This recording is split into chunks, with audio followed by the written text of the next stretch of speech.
Trump, tariffs, and trade wars. Next, on the 106th installment on the Capitol Cable, with us, Peter Harrell, Dr. Philip Luck, and of course, Han-koo Yeo, former trade minister of the Republic of Korea. All that and much more next on the Capitol Cable.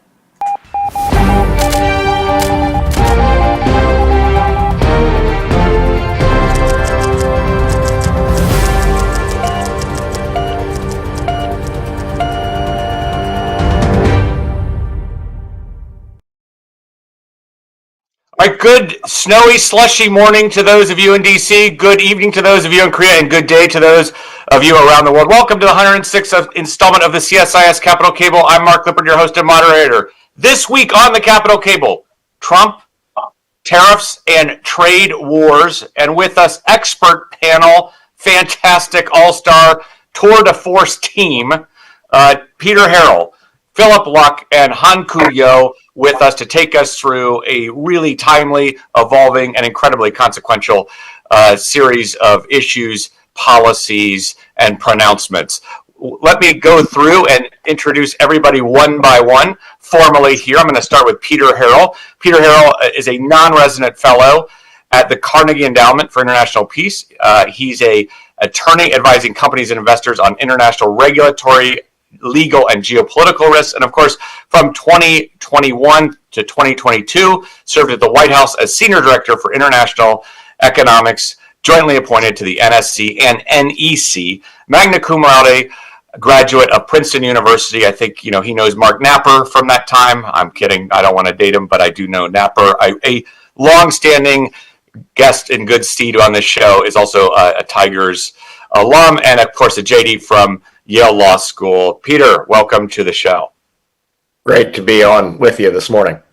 All right, excellent. Thanks for coming. Thanks for getting on with us. We really appreciate it. All right, of course, next we have Dr. Philip Luck, who is with us here at CSIS. He is the director of the Economics Program and Scholl Chair in International Business. Served in the Biden-Harris administration as the Deputy Chief Economist at the Department of State. Expert on economics of international trade, supply chains, international migration policy, devoted teacher, taught at Drexel and Claremont McKenna, as well as the University of Colorado, Denver. Graduated with honors in economics from the University of Massachusetts Amherst, MSc, PhD degrees in economics from UCD, University of California, Davis. Philip, welcome to the show. Thanks a lot. All right, excellent. Good to be here. Good to see you as well, and looking forward to more collaboration with the Scholl Chair across these really important and timely issues. And of course, Han-koo Yeo. I don't know if he's on yet. He's having some technical difficulties. Joined the club. I did too this morning. Is a senior fellow at the Peterson Institute for International Economics since June of 2023. Former trade minister of the Republic of Korea in 2022. Been involved in a number of bilateral, multilateral trade negotiations. You name it, he's done it. Global, regional, multilateral, bilateral, all of that good stuff. He's done it. Original participant as well in developing IPEF. A graduate of Seoul National University, holds an MBA from Harvard Business School and an MPA from Harvard Kennedy School. Han-koo, are you there yet? Any luck on the technical? Yeah. All right. Yeah. Thanks for having me. All right, excellent, good. The technical part is the hardest, and you've resolved it. So you're ahead of the curve. We appreciate you joining us here today. And last but not least, of course, everybody knows Dr. Victor Cha, Vice Dean Emeritus at Georgetown, holds some crazy endowed chair over there that of exalted nature and status. He, of course, runs the Geopolitics section at CSIS and Defense Policy Board under the Biden administration, NSC under the Bush administration. Victor, welcome back to the show. Thanks, Mark. It's great to be with you.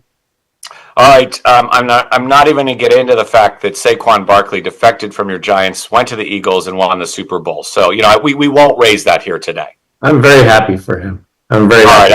All right, excellent. Well, we're going to ask Han-koo later about the KBO season, but because we're gonna, we definitely keep sports top of mind here as well. All right, let's get into it. Deadly serious topic. Great panel. Really appreciate the guests coming on here, and couldn't be more timely here. Well, I'm going to start with Peter Harrell, and Peter, if you wouldn't mind just giving us, it's been a whirlwind here in Washington of actions, prognostications, policy pronouncements.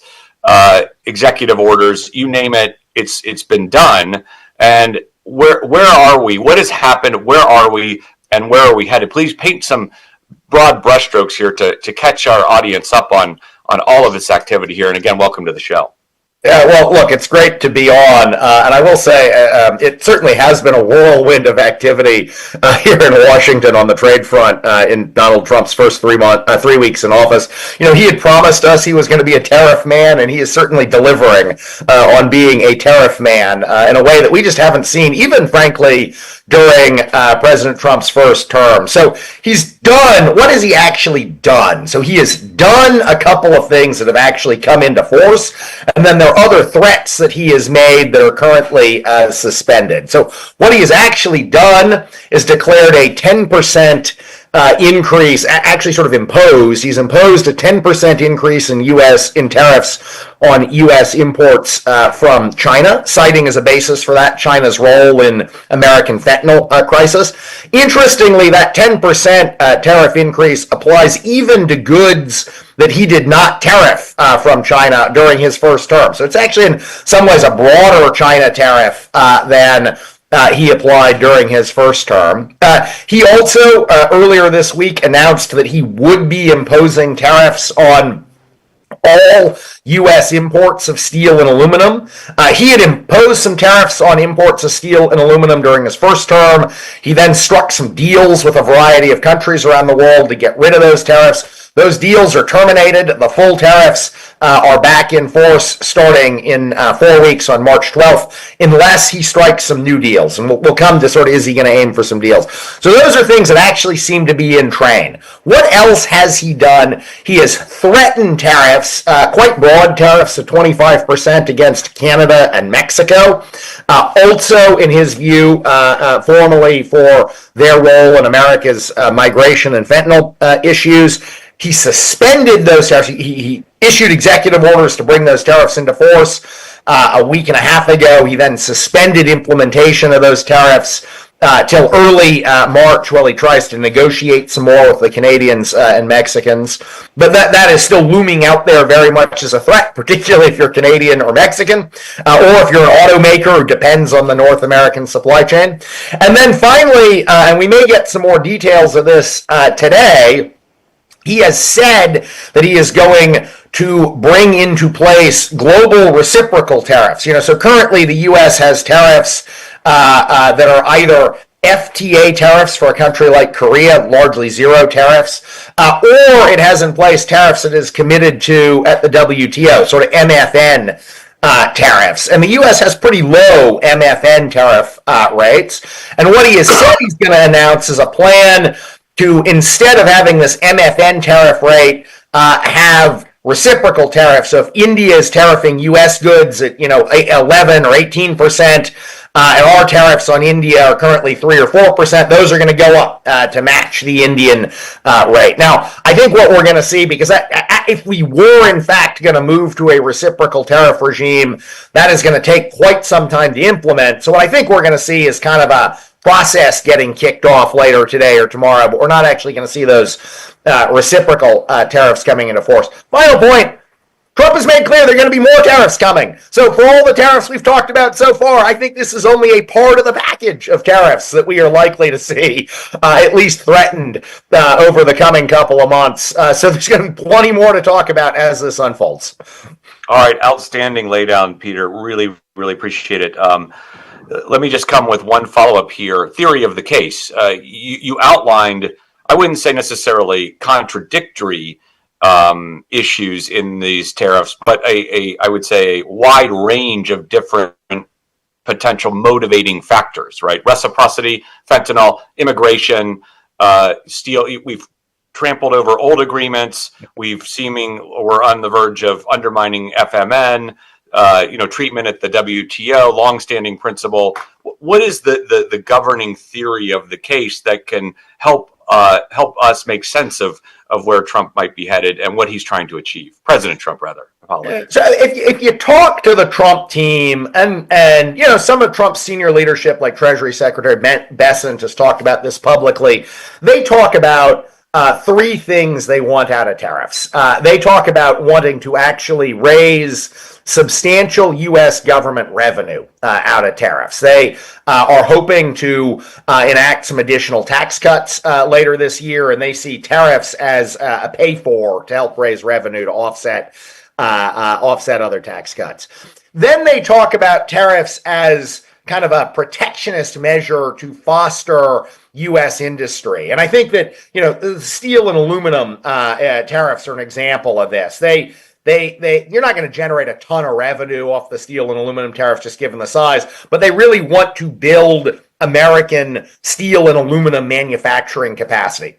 Good or bad, I'm not arguing pros or cons. They want to do it, and they see tariffs as a way of building up those industries. And then they see tariffs as negotiating leverage. So we're going to threaten to punch Canada in the face with 25% tariffs unless they give us a fentanyl czar. Literally one of the things Canada has now offered up to get out from under these tariffs. So they see these three things kind of going together. And conceptually, you could kind of see how they would ladder together, right? You could have a new low tariff for revenue. You could have protectionist tariffs on certain industries. And then you could have this kind of tariff bazooka, ready to fire if you don't get, trade concessions or geopolitical concessions. But I actually think the Trump administration, even if that's their theory, in practice, kind of actually executing tariffs that serve all these three different purposes is going to prove challenging for them. Gotcha. All right. Outstanding, Peter. Really, really appreciate the great insight there. Let me come to Dr. Luck. And first, anything to add to Peter's really, I think, tour de force laydown here, number one. And number two, then, you're an economist. Your expertise I outlined on the intro.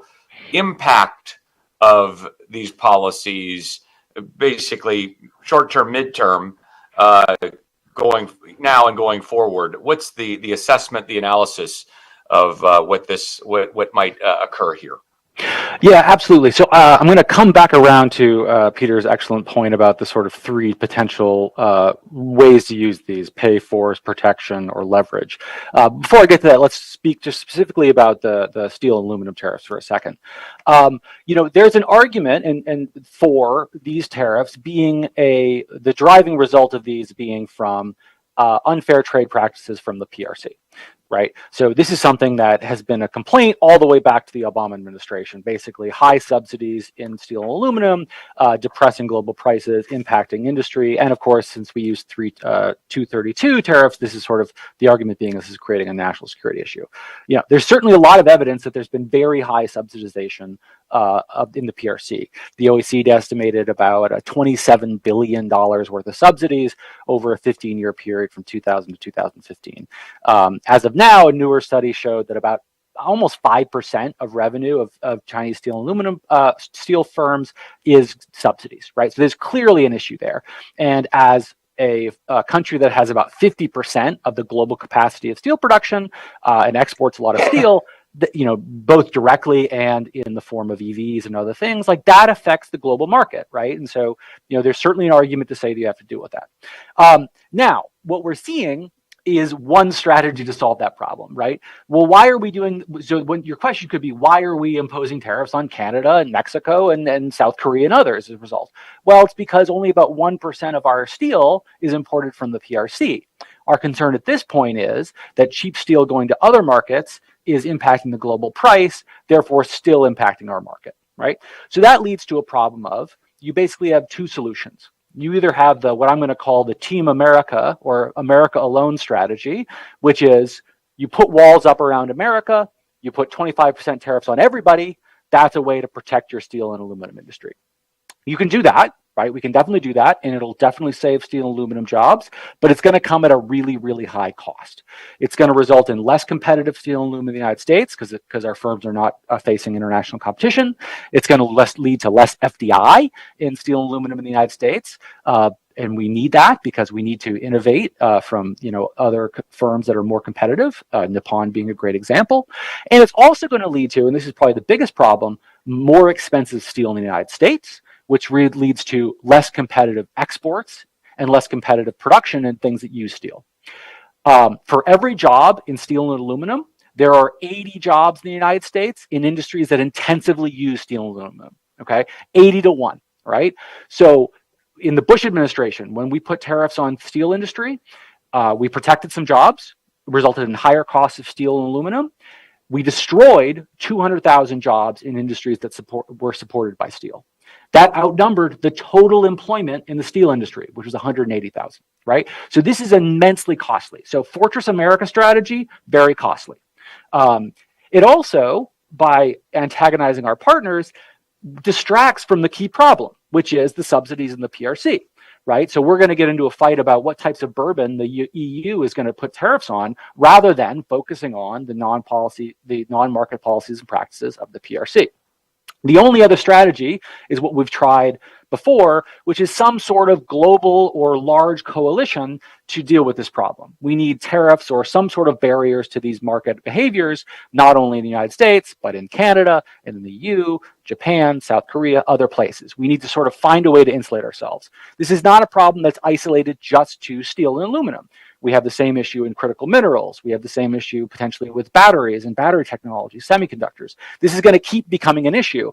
And we're going to have two strategies. We either work multilaterally to solve these problems, or we do Fortress America and pay really high costs. Now, going back to Peter's really good point about these three different methods, right? And why I think, to Peter's point, it's going to be hard to do. And I'm going to argue it's even more than hard to do. Some of these goals are directly opposed to one another. They're diametrically opposed. First of all, for the pay-fors, this is a really bad way to pay for things, right? It's a consumption tax. It's really inefficient. It's regressive. It increases cost for producers. This has all the hallmarks of a bad distortive tax. You'd be much better with sort of like a across-the-board consumption tax in the United States. So not a good source of revenue. By the way, tariff revenue is like 1.5% of total government revenue, so it's tiny.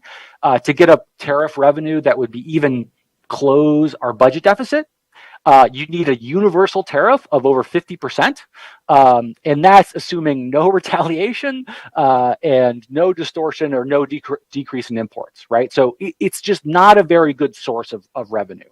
The other thing I would say is protection versus leverage work opposed to one another, okay? What do you need for leverage? For leverage, you need dexterity. You need to be able to turn tariffs on, turn tariffs off. If people do what you want, you take tariffs off. If they don't do what you want, you put tariffs on, right? That's what you need for leverage. What do you need to protect industries? Well, the goal is not just to protect the industry, it's to promote investment, right? It's to promote production in the United States. To incentivize investment, you need certainty. Industry needs to know that the environment it's facing today will be roughly the same as the environment it faces 1 year, 2 year, 10 years from now. That's why trade agreements are helpful. Trade agreements are helpful because they provide certainty. They pass by an act of Congress. They show the political will of the country to actually institute these things over longer term. Firms can make investments. If you use steel tariffs like we have here, yeah, people are going to sort of delay decisions of investment, but they're probably not going to invest in a new steel plant because these tariffs could be off tomorrow. So those two tools cannot be used well together. All right. Outstanding. Thank you, Dr. Luck. Good stuff there.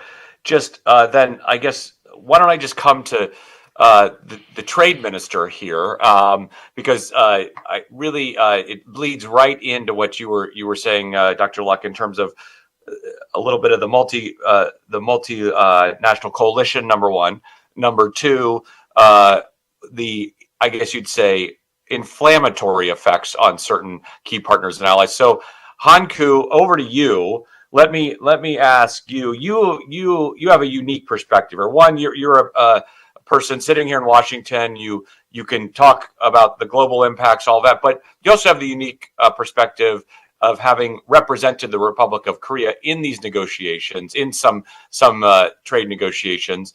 Number one, and number two, I would just say that often I think the Republic of Korea feels like it can get caught between the U.S. and China, the U.S. and the EU, all of that in terms of. So can you just add to the discussion here any which way you want on what Peter and Philip said, and number two, unique perspectives from the Republic of Korea, and Japan as well. How are the Northeast Asian allies going to deal and cope with all of this?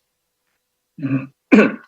Thank you, Mark, for having me. I think these two previous speakers really laid a excellent groundwork for our discussion. If I just add some of the general observation from my vantage point of having involved in this Trump 1.0 this trade negotiations myself. What is striking to me is that in Trump 2.0, Trump seems to use this tariff more and more for non-economic purposes. Greenland, Panama, and fentanyl, illegal immigration, etc. Rather than just not just rather than, but as much as this economic purpose, protecting industries, etc. And also, if you just look at the past 3 weeks, to many of us it feels like 3 years already. But looks like when this tariff is used for these non-economic purposes, tend to be used more as a sort of leveraging, negotiating tool to maximize your leverage. And during this for this steel, aluminum tariff measures, what is striking to me is that at least in principle, they announced that there will be no exemption or exclusion. I mean, it's completely different from the Trump 1.0.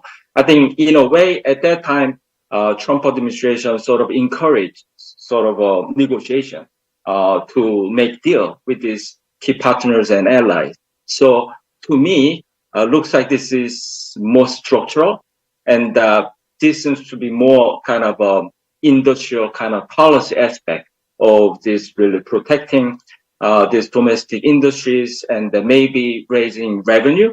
They prefer to just eliminate all this quota and then just impose 25%. Although it's not really, it's a tiny fraction of this potential revenue source. So, but I think we can read this sort of a mindset of this new Trump 2.0. And then going back to this, this Asian allies, I think it's really tough situation, especially for Korea. I mean, this leadership vacuum, and in fact, in the Trump 1.0, Korea was sort of a first country to have kind of struck a deal with Trump administration in Korea-US FTA amendment, as well as this section 232, and especially also compared to 8 years ago, I think the geopolitical landscape in Northeast Asia has completely changed. With all these war, especially North Korea is sending these arms to Ukraine, and this assertiveness of China has really progressed for the last 8 years. So I think the role of these allies, especially Korea and Japan, is incredibly important and could be also very constructive for United States. And in fact, Korea and Japan, there has been sea change for the last 8 years. I mean, this Korea and Japan have heavily relied on China for their export and import, and the supply chain, this interconnection among the three countries. But I think recognizing the potential risk involved in putting all your eggs into one basket, which is China. I think there have been slow, but I think structural, I would argue, structural sort of realignment or sort of de-risking diversification from their overly China-dependent structure towards more balance. And then actually, if you look at this, the investment coming in from Korea and Japan into the United States for the last few years, it's just staggering amount. So I'm afraid that this really hard-won kind of momentum, which was building for the last few years, might be lost with all this disruptive tariff and then radical kind of change of this industrial policy of IRA and then chipset, etc. So that's a sort of a kind of 30,000 feet, big picture view that I see, in the context of this 3 weeks of this Trump 2.0. All right, outstanding, Han-koo, Mr. Minister, as always. Let me ask a follow-up then. You alluded to it. I was going to ask you this. You were right in the mix of Trump 1.0 on these discussions, number one. Number two, you mentioned these really important elements of working with allies: investment, coordination on sensitive technologies, coordination on more traditional trade and economic issues, right? So if you were the Republic of Korea and or you were advising the government of Japan, what kind of strategies would you implement based on your experience and the potential benefits of cooperation to try to effectuate change and or more policy coherence among the Trump administration? Mm-hmm. I think, in the Trump 2.0, I think investment from these two countries will be really critical in achieving this ultimate policy goal of Trump 2.0, which is rebuilding this manufacturing renaissance in a key, technology and manufacturing sector, and then also sort of, dealing with China, in this all this new technology and critical supply chains. So, I think this the U.S. policymaker really need to see through a strategic angle how the U.S. could really collaborate with these two countries in achieving those policy goals. So I would say for the last 4 years, the promising this industrial sector in this aspect and for cooperation, I would call it the first generation industry is obviously semiconductor. Mark, better than I do, and EV, batteries and solar panel and all these green energy transition related industries. But I think political landscape has changed in the U.S. as we all know, and I think newly emerging this very promising industrial cooperation between United States and these countries would be the shipbuilding and the defense industrial sector, and all these data centers, the huge electricity demand, and this civil nuclear power cooperation, and also biopharma. All these industries are where the U.S. is really eager to build from manufacturing perspective, but also from this geopolitical national security point of view. And these are the industry where these two countries in Northeast Asia is really can add their values to this U.S. effort.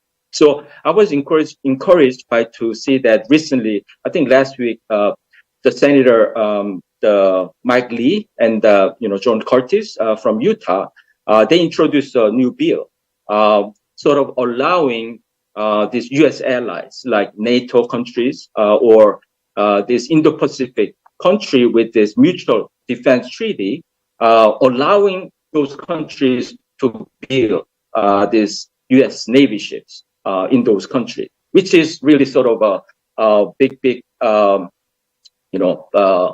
progress from this Jones Act that we all know about. So I think now it's really sort of chaotic and then a lot of panicking and anxiety in those countries. But I think we need to really kind of stay calm and then really look through is, a more medium, longer term strategic perspective, then I think there is a really win-win, promising opportunity for collaboration. All right, outstanding. That was first rate analysis. Really appreciate it, Mr. Minister. Your caution to well, there's chaos and trying to remain calm. That sounds like me getting Sejun and Sehi ready for school every day. So it's not it's applicable to high trade, but also the Lippert household. So well done there. All right, Victor, let me pick up on what the minister said on the political vacuum in Korea. Right, at the moment, you're seeing a lot of leaders come to DC to meet with the president, to make their case on a range of different issues. King of Jordan, right? Prime Minister of Japan.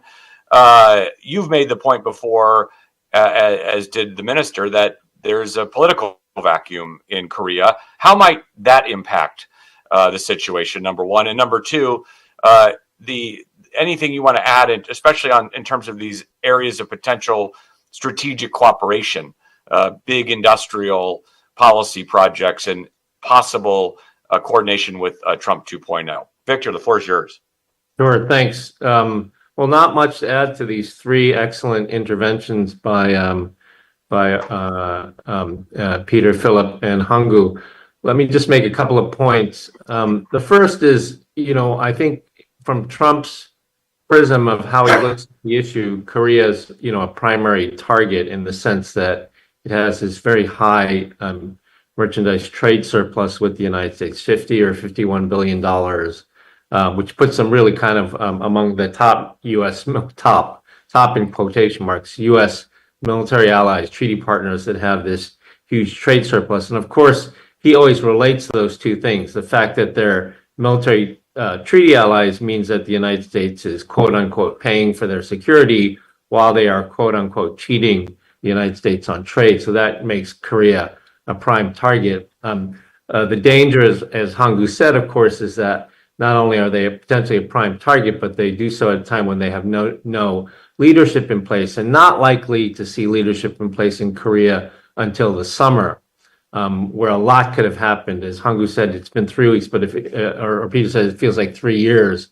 And for them not to have anybody in place is significant because the modus operandi with allies when they deal with Trump is Trump makes these big declarations, the leader of the country, and it's not something that can be done bottom up by experts, or it has to be the leader of the country going to meet Trump and then bringing this basket of goodies to try to neutralize the impact of some sweeping tariff or some sweeping declaration he has made. We saw Ishiba, the Prime Minister of Japan, was just in DC last week, where he promised to increase investment in the United States. I think he said to $1 trillion or something along those lines. So you need the leader to be able to come in and do those sorts of things to try to neutralize the impact of whatever tariffs Trump might slap on allies and partners, reciprocal tariffs that would include Korea. And I think what's important is that there is a lot to work with, right, in terms of trying to neutralize this effect. As Han-koo said, I mean, there are all these areas that were considered, for different reasons, not possible areas of potential cooperation that all of a sudden are now on the table. Like biopharma was always on the table, defense industrial was always on the table, but there are future opportunities in energy, particularly fossil fuels. Civil nuclear was off the table in a previous South Korean progressive government, was put back on the table by the Yoon government. That we don't know what the next government will do. And then the big one, of course, as Han-koo said, is shipbuilding, right? This was something that was completely, off the table in the U.S.-Korea discussion, something the Koreans had focused on given U.S. needs, the shipbuilding gap, other sorts of things saw as a real opportunity, and now it's on the table. So I think there are opportunities there, but I personally don't think these are policies that can be developed between the U.S. and Korea from the bottom up. Maybe they can, it'll take time, but you really need the leader meeting with Trump to say, hey, let's do something on shipbuilding, and then things really start to move. So this is the huge deficit that Korea operates with. until its political situation is resolved.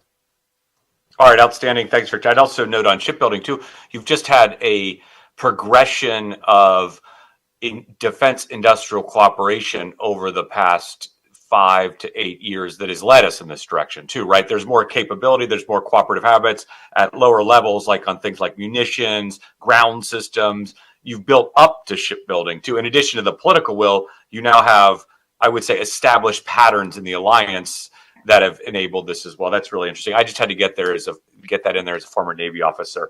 And then on basket of goodies, I'm well schooled in that, in terms of that's what we do to Hamry every day. Bring the basket of goodies up in exchange for more favor. All right, over to Peter. Let's do kind of a lightning round here for the last couple of minutes. We had just 4 very, very good interventions. I didn't want to promote too much crosstalk, but Peter, let's talk leverage for a second here. Philip identified kind of the paradox of leverage in some respects. The president's team is trying to build up all this leverage. Can it be done? Who has more leverage over the long term? And what's your sort of thought on all of that in terms of leverage to negotiate?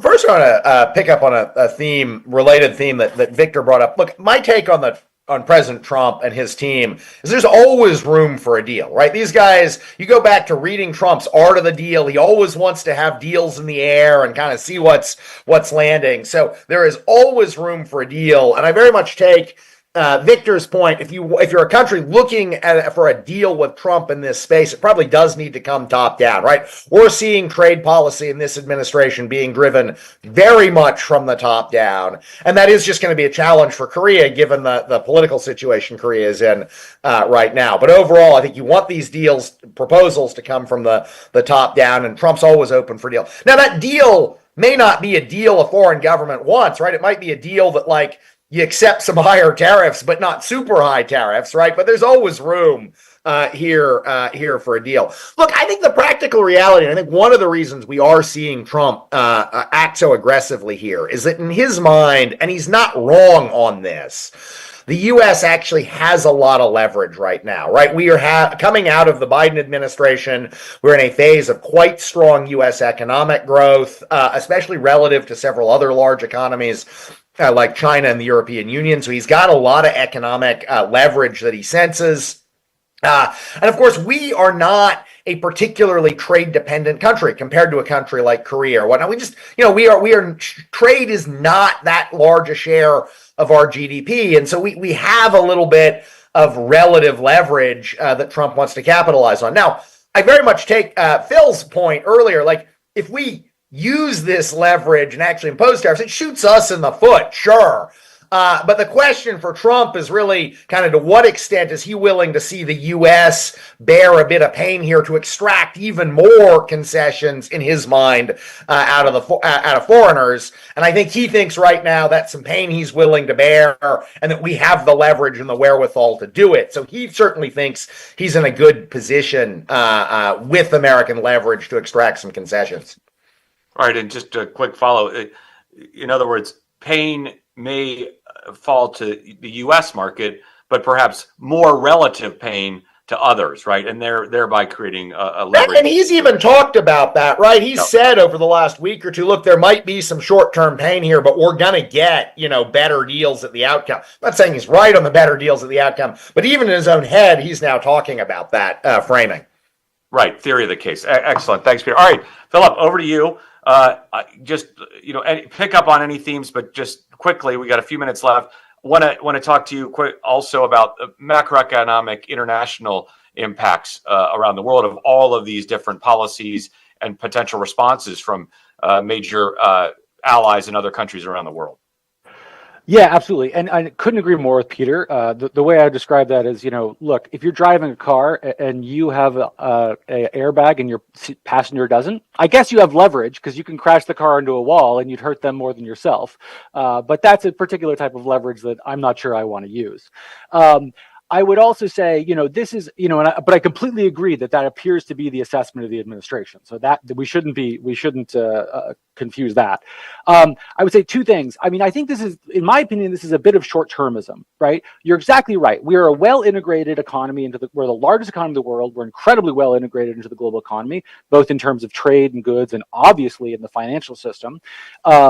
And so that provides an enormous amount of leverage, right? But that leverage essentially was built up over an 80-year period of this post-war system we've built up, right? So you're going to be, dipping into that bank the more you use this leverage, right? We have been a reliable partner for a very long time, obeying the rules of the multilateral system.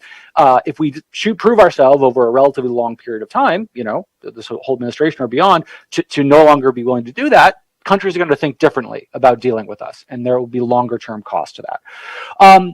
Also, to Peter's point, it is absolutely true that we are less trade exposed than most countries. We are a continent nation, right? We have an enormous amount of resources, right? So there's a lot of trade internally, but we sort of have trade. So we will hurt other countries more than ourselves by launching a trade war. Estimates of sort of a global trade war, we'll lose like 1.5% of GDP, $180 billion. That's not chump change, but relative to parts of Southeast Asia, Eastern Europe, Africa, they will be hurt way more, right? Now, but the question is going to be, do we want to do that? And is that something we want sort of, on our record from thereafter?